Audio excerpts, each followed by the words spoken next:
पढ़ कर सुनाई। उस मौलवी साहब ने ऐसे हदीस की किताब उठाकर ना ज़मीन पर मारी। तो असल में तिब्बी वजूह की बुनियाद पर हज़रत का मुँह नहीं दिखाया गया। ये केड़ियां तिब्बी वजूह ने जिहड़े मरन तो बाद तुमने करतूत कुछ ऐसे किए हैं मुँह दिखाने के काबिल नहीं है। नबी पाक सल्लल्लाहु अलैहि वसल्लम से मोहब्बत की एक अलामत यह है कि हुजूर सल्लल्लाहु अलैहि वसल्लम के दुश्मनों से अदावत रखे। जो आका अलैहिस्सलाम के गुस्ताख बेअदब हैं, तौहीन करने वाले हैं, बेअदब हैं, उन लोगों से क्या करे? अदावत रखे, नफ़रत रखे, अगर सरकार से मोहब्बत सच्ची है। मैं कई जगह फंस जाता ना, मुझे पता हो बाद में पता लगे जनाजा के लिए पहुंच गया और जनाजा पढ़ाने के लिए बंदा वो खड़ा है जिसके बारे में मुझे पता है इसका अकीदा मेरे सोने लाजपाल आका के बारे में ठीक नहीं। खुदा की कसम है, मैंने कभी भी जनाजे की नीयत नहीं की। मैं हाथ बांध के खड़ा हो जाता हूँ। दिल में उस वक़्त मैं ये कह रहा हूँ, या अल्लाह तू जानता है ये तेरे महबूब का अदब नहीं करता, लिहाजा मैं बेगैरत तो नहीं ना, मैं तो महबूब का सच्चा गुलाम हूँ ना। है मैं उस बंदे को इमाम कैसे मानूँ जो मेरे मुस्तफ़ा की शानें नहीं मानता, जो उनकी अज़मतें नहीं मानता। ये ईमान का जुज़ है, ईमान का हिस्सा है। नबी पाक सल्लल्लाहु अलैहि वसल्लम से जुड़ी चीज़ों से उनका अदब करना, एहतराम करना लाजिम है। इसी तरह हुजूर के गुस्ताखी और नफ़रत उनसे करना, ये भी हमारे ईमान का हिस्सा है। हज़रत अली इरशाद फरमाते हैं कि दुश्मन तीन है। कितने हैं? तीन। कौन कौन से? फरमाया अदुव्वो का, एक तेरा दुश्मन, वो भी क्या है? जो डायरेक्ट तुम्हारा दुश्मन है वो भी क्या है? दुश्मन है ना। दूसरा अदुव्वु सिद्दीक़ का, जो तेरे यार का दुश्मन है वो भी तेरा दुश्मन है। ये हज़रत अली फरमाते हैं, पहला दुश्मन जो डायरेक्ट तेरा दुश्मन है और दूसरा दुश्मन वो जो तेरे यार का दुश्मन है वो भी तेरा क्या है? तो आका अलैहिस्सलाम से यारी निभानी है कि नहीं? गुलामी करनी है कि नहीं? तो सरकार से अगर गुलामी निभानी है ना तो उन लोगों से मुंह मोड़ना पड़ेगा जिन लोगों ने सरकार से मुंह मोड़ा हुआ है, जो उस बारगाह का हया नहीं करते, अदब नहीं करते, एहतराम नहीं करते, गुस्ताखी करते हैं। फैसलाबाद का मौलवी दुरूद पाक का मजाक उड़ाते हुए हम कहते हैं सल्ले अला नबीना, पढ़ते हैं ना, वो इसकी नकल करता था। वो कहता था छोले अला, तौबा माज़अल्लाह। पिछले रमज़ान से पहला मौलवी शरीफुर रहमान देवबंदी ममातियों का शेखुल हदीस है। मेरा उससे ऑनलाइन मुनाजरा था। उसने मुझसे गुफ्तगू करते हुए कहा, तुम्हारा जो दुरूद पाक गड़ा हुआ है ये तो दुरूद पाक पेशाब की तरह है। अब ये बताओ, ऐसे कमीने लोगों से नफ़रत फ़र्ज़ हुई कि ना हुई? अब क्या मैं इनके पीछे जनाजे पढ़ूँ? मैंने लजपाल नबी को मुंह नहीं दिखाना? इनको मुंह दिखाऊंगा तो फिर सरकार को क्या दिखाऊंगा? हैं? अल्लाह अकबर। तेरे दुश्मनों से दुश्मनी, मेरा हर सजन तेरे वास्ते। ये है मोहब्बत। अल्लाह मुझे भी सच्ची नसीब फरमाए, आपको भी सच्ची नसीब फरमाए। आप थोड़ी कोशिश किया करो भाई। दुनियावी मामलात में गैरत बरतते हैं। इसने मेरे बाप को गाली दी, मैं इससे नहीं बोलता। इसने मेरी माँ के बारे में जुमला बोला था, मैं इससे नहीं बोलता। कहते हैं कि नहीं? इसने मेरे घर वालों के बारे में ऐसा वैसा बोला था, मैं इसका हया क्यों करूं? ये मेरे बड़ों का हया नहीं करता। मेरे बड़े, आपके बड़े, हमारी माँ, हमारे बाप, सब कुछ नबी पाक के कदमों पर कुर्बान। जब हम अपने रिश्तेदारों की वजह से गैरत रखते हैं, कईयों से बोलना बंद कर देते, क्यों? इसने हमारे ख़ानदान की लाज नहीं रखी, हमारे बड़ों का अदब नहीं किया, हया नहीं किया। समझ आ गई ना? बड़ों के मामले में गैरत कर जाते हैं तो सरकार के मामले में गैरत कौन करेगा? समझ आ गई ना?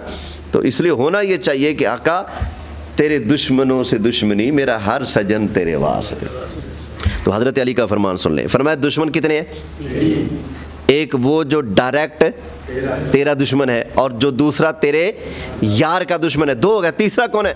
फरमाया तीसरा दुश्मन वो है जो तेरे दुश्मन का यार है। जो तेरे दुश्मन का यार है वो भी तेरा। अब ये जो बंदा नबी पाक के दुरूद पाक को छोले अला कहता है या फिर उसको माज़अल्लाह पेशाब से ताबीर करता है, मेरे पास वीडियो मौजूद है, वीडियो दिखा भी सकता हूँ। और तो और इंडिया में एक बहुत बड़ा खड़पैंच मौलवी अभी मरा, पखाने के अंदर गिरकर मरा। वो क्यों? वो अभी ज़िंदा था, मैंने एक बयान दिया था। उसने कहा था ये जो अज़ान से पहले दरूद पढ़ते हो ये तो ऐसे है जैसे पखाना बहुत सारी प्यारी पैकिंग के अंदर लपेटा हुआ हो, ऊपर से शापर गिलाफ अच्छा चढ़ाया हो, लोग कहेंगे जलेबियाँ जा रही हैं, बर्फ़ी जा रही है, सोनलवा जा रहा है। कहता है पैकिंग देखकर अच्छा लगता है, अंदर देखो तो पखाना है। ऐसे ही तुम कहते हो दरूद पाक है, ये पाक नहीं, ये तो फिर आगे जो उसने खबीस ने लफ्ज़ बोले ना, मैंने अभी वो ज़िंदा था, मैंने कहा था इंशाल्लाह ये मरेगा तो फिर बच्चे तू मरेगा पखाने के अंदर ही। तूने नबी पाक सल्लल्लाहु अलैहि वसल्लम के ज़िक्र को, और वो भी वो बरकत वाला ज़िक्र जो अल्लाह भी करे, फरिश्ते भी करें, ईमान वालों को आर्डर भी हो, तूने इतनी दीदा दहनी के साथ गुस्ताखी और बेअदबी की है। मैंने कहा था तू मरेगा तो ऐसे। और आज जिस हस्पताल में वो मौलवी जलील होकर मरा, उस हस्पताल के डॉक्टर का बयानिया मेरे पास मौजूद है। उसने कहा ये अपना पखाना अपने मुंह के ऊपर मलता था। और करो तौहीन मेरे आका अलैहिस्सलाम की। अब ये देखना, जिसने दरूद पाक की यूं तौहीन की, गुस्ताख है कि नहीं? शक है कोई? गुस्ताख है कि नहीं? तो गुस्ताख का जो यार है वो भी गुस्ताख हुआ कि नहीं? मौला अली का फरमान है 3 दुश्मन, एक तेरा दुश्मन है, एक तेरे यार का दुश्मन, और तीसरा वो जो तेरे दुश्मन का यार है वो भी क्या है? दुश्मन है। अब ऐसे लोगों के साथ जो बंदा यारी रखेगा जो नबी पाक के दुश्मन है, गुस्ताख बेअदब है, उनके साथ जो यारी रखेगा वो भी नबी पाक के गुस्ताखों में शुमार होगा।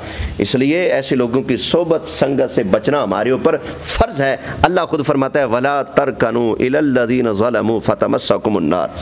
ये किसी टाइम मौजू आएगा, बहरहाल बात लंबी हो रही है, ये बात अभी बीच में रह रही है। इंशाअल्लाह इस मौजू को बाकी कल बयान करेंगे ना। एक मौलवी साहब थे पिंडी में, उनका नाम वालिदैन ने रखा था ग़ुलाम मुस्तफ़ा। क्या रखा था? ग़ुलाम मुस्तफ़ा।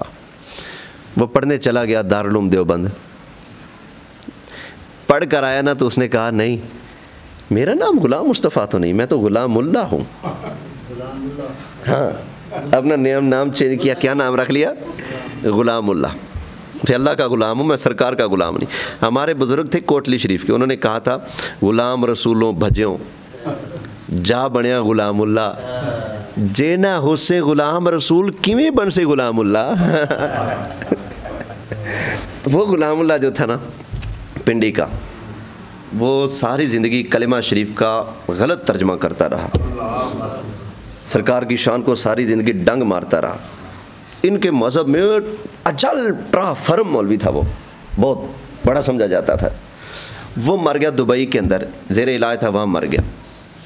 पाकिस्तान के सदर ज़ियाउल हक दुबई में थे, उन्होंने कहा जी हमारे हजरत मरे हैं तो जाता हूँ चेहरा देखने। ज़ियाउल हक जैसे बंदे को भी चेहरा नहीं दिखाया। ऐलान हुआ कि हाँ जी, ऐलान हुआ कि 4 बजे जनाजा होगा और 6 बजे शाम को जनाजा होगा पाकिस्तान में। 2 बजे लोगों ने दफना भी दिया। हाँ भी कभी ऐसा हुआ? हमारे यहाँ तो इंतज़ार कर लिया जाता है, एडवांस से दफनाते हैं। 6 बजे ऐलान, 2 बजे दफना दिया। कितने घंटे एडवांस? 4 घंटे एडवांस। उसका मुंह नहीं दिखाया। जब लोग सवाल करते क्यों नहीं लिखाया, मौलवी मुंह क्यों नहीं दिखाया तुमने अपने बड़े मुल्ला का, तो कहते थे वो असल में तिब्बी वजूह की बुनियाद पर हजरत का मुंह नहीं दिखाया गया। एक केड़ियां तिब्बी वजूह ने जिहड़े मरन तो बाद तुमने करतूत कुछ ऐसे किए हैं मुंह दिखाने के काबिल नहीं है। और तुमने करतूत कुछ ऐसे किए हैं मुंह दिखाने के काबिल नहीं है। ये है मैयत किसी बेअदब के हाथ लगाने के काबिल नहीं है। अल्लाह अकबर। ये सिर्फ एक मिसाल है, अभी मेरे पास मिसालों के दफ्तर हैं। किस किस का मुंह छुपा कर इन्होंने अंधेरे में दफनाया। समझ आ गई ना। हमारे काज़मी शाह साहब का मुनाजरा हुआ था गुजरांवाला में। मौलवी कहने लगा साबित करो नबी पाक का इल्म गैब। उन्होंने तिरमिज़ी शरीफ हदीस की किताब से हदीस पढ़ कर सुनाई। उस मौलवी साहब ने ऐसे हदीस की किताब उठाकर ना ज़मीन पर मारी और कहते हैं मैं नहीं मानता इस हदीस को। रात को मुनाजरा हुआ, सुबह उठा तो गूंगा, एक हफ्ते के अंदर अंदर जलील होकर मर गया। और करो गुस्ताखियाँ बेईमानो, तुमने क्या समझा जो बंदा नबी पाक की गुस्ताखियाँ करेगा उसको कोई पूछने वाला नहीं होगा। अल्लाह खुद उन लोगों से निमटने का वादा फरमा चुका है जो नबी पाक अलैहिस्सलाम की बेअदबी और गुस्ताखी करते हैं। लो जी यार ज़िंदा अंबिया वल मुरसलीन सल्लल्लाहु अला नबिय्यिल उम्मी व आलिहि सल्लल्लाहु अलैहि वसल्लम सलातन व सलामन अलैका या रसूल अल्लाह। अल्लाहुम्मा रब्बना आतिना फिद दुनिया हसनतन व फिल आखिरति हसनतन व क़िना अज़ाबन्नार। रब्बना इग़फ़िर ली व लिवालिदैया व लिल मुअमिनीना यौम यक़ूमुल हिसाब। व सल्लल्लाहु तआला अला खैरि ख़ल्क़िही मुहम्मदिन व आलिहि।